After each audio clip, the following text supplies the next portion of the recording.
Scientists say that the teen years are a uniquely self-conscious period of life. Shocker, I know.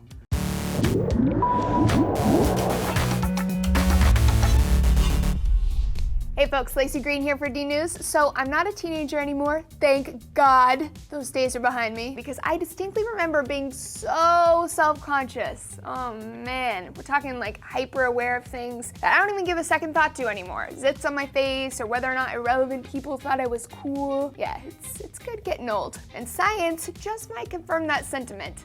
A new study coming out of Harvard found that teens experience more physiological and brain activity when they believe others are looking at them. The scientists stuck 69 participants aged 8 to 22 in an fMRI machine and told them that there was a little camera in the machine.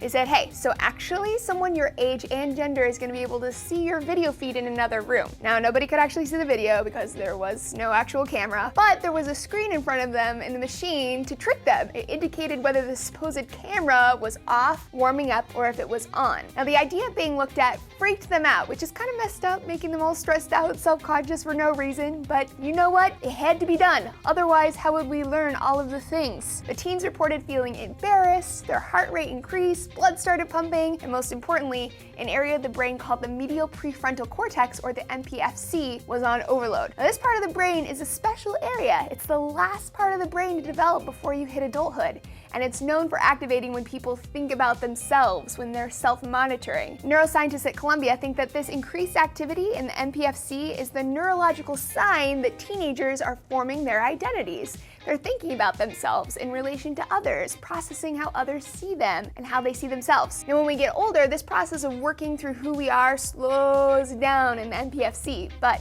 it never straight stops. Identity formation is a lifelong process, and so self-consciousness can always crop back up. New stages of life, in particular, can bring on lots of new identity activity, like if you became a parent. The other cool thing about the MPFC is that it's connected to the striatum, the part of the brain that controls intentional decisions about how you're going to behave. The Harvard researchers think that the connection between these two developing areas of the brain might explain why kids do dumb stuff to show off to their friends. So guys, were you self-conscious as a teenager? Feel free to share your stories down below, and while you're at it, you should throw us a like on the D News Facebook page. We'll see you next time.